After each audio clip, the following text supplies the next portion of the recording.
we're getting some breaking inputs now. We're shifting focus to that. Shantanu Thakur and Rao Indrajit Singh have also received the call. So their names also coming to fore now. One by one, these netas are getting the cabinet call. Shantanu Thakur and Rao Indrajit Singh have also received the call.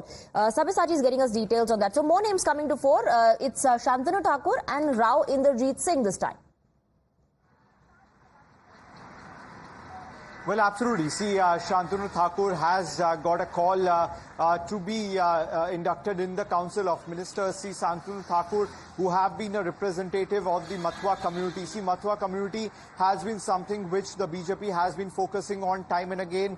Specifically, if you talk about the CAA, Mathua community has been a major representative of it. See, on that basis, Shantanu Thakur would be inducted into the Council of Ministers. He has got a call and see, from BJP around, see, last time when the BJP had won around 18 seats, a lot of the representative, be it Nitish Pramanik, Shantanu Thakur, all of them have made it to the Council of Ministers. So this time around, when the BJP has won 12 seats, they have lost around 8 seats in the state of West Bengal. So it will be extremely crucial how many representatives from the state of West Bengal will be there.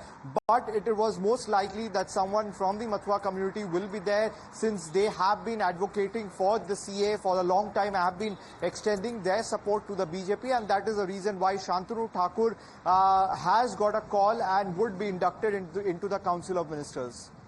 Absolutely. We have Pragya as well on the broadcast. Pragya, another name is that of Rao Indrajit Singh. He has also received the call.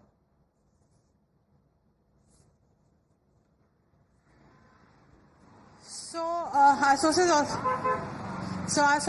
have told us that Rao Indrajit Singh, obviously it was a very, very tough fight in Gurgaon because there is large, significant population of neo-Muslims in New area, which falls under Gurugram constituency, and also there was a narrative of insider versus outsider against Raj Babbar, who was contesting against him. He was also a minister in previous Council of Ministers. We are given to understand that he has also got a call and he will be inducted in Modi government 3.0. It's a very big development. Haryana polls are next, and there is very significant message that also BJP wants to send in. He comes from Ahir community in the caste and combinations, everything keeping into factor. Mr. Rao Indrajit Singh fits the bill in the BJP right now, and probably this is the reason why he has again got the call. And also he had been a good minister, is what many of the earlier ministers also told, and he was present in NDA meeting as well. We are given to understand that he has got the call, and obviously he will be inducted in ministry, Prime Minister's oath swearing in ceremony. He will be seen in the ministerial position. All right, Pragya, Mohit and Sabyasachi, thank you for getting us the details. For the moment, we are slipping into a short break. A lot more is lined up on the other side as well.